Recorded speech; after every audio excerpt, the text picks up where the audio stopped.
రాష్ట్ర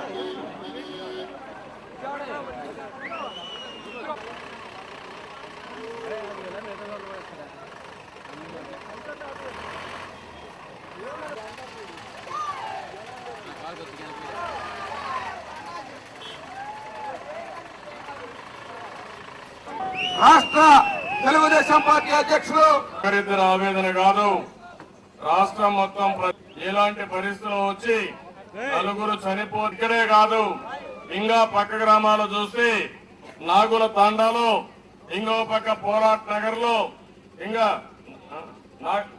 నాగూరు తాండాలో, అదే మరి పోరాట్ నగర్ లో మొత్తం కలిసి 3 గ్రామాల్లో 18 మంది చనిపోయారు.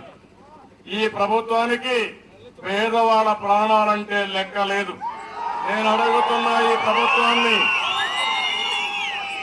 ఈ రోజు నేను చూశాను ఆ తాండాలో మాట్లాడుతూ ఉంటే ఆ నలుగురి యొక్క భవిష్యత్తు చూస్తే చాలా బాధేస్తుంది. అందులో ఒక ఆడబిడ్డ అయితే భర్త చనిపోయాడు, ఆడబిడ్డ క్యాన్సర్ తో బాధపడతా ఉంది. హాస్పిటల్ పోతే 2 లక్షల రూపాయలు కట్టమన్నారు. ఈ రోజు ఉన్న పడంగా 4 కుటుంబాలు రోడ్డు మీద పడ్డాయి. ఈ రోజు దిక్కుదోచన పరిస్థితుల్లో ఉన్నారు.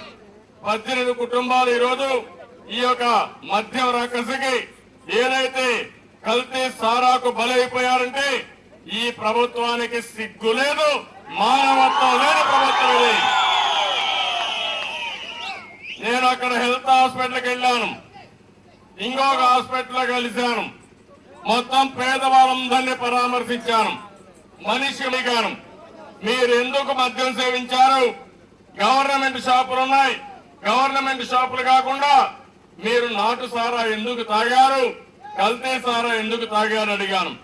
చాలా మంది వాళ్ళు ఇచ్చిన సమాధానం, మాకు కొంతమందికి అలవాటు లేదు, ఆ రోజు వర్షం పడింది, చలి బాగా ఉంది కాబట్టి, చలి ఉంది కాబట్టి ఆ దారిలో పోతా ఉంటే 50 గ్రాములు తాగితే పర్వాలేదని గవర్నమెంట్ దగ్గర పోతే 50 గ్రాములు 100 రూపాయలు చెప్తున్నారు, ఇక్కడ 10 రూపాయలకు వస్తుందని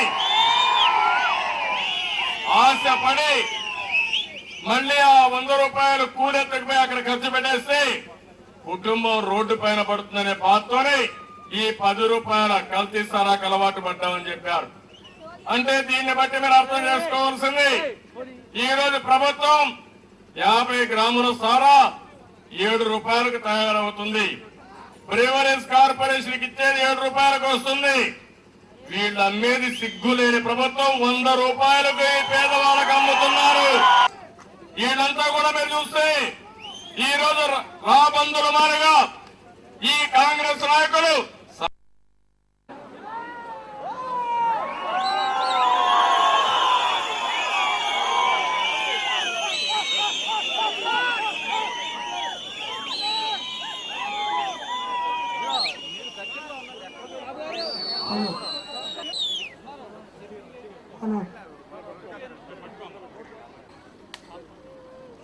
తొమ్మిది మంది గ్రామాల్లో చనిపోయి మీద పడ్డారు.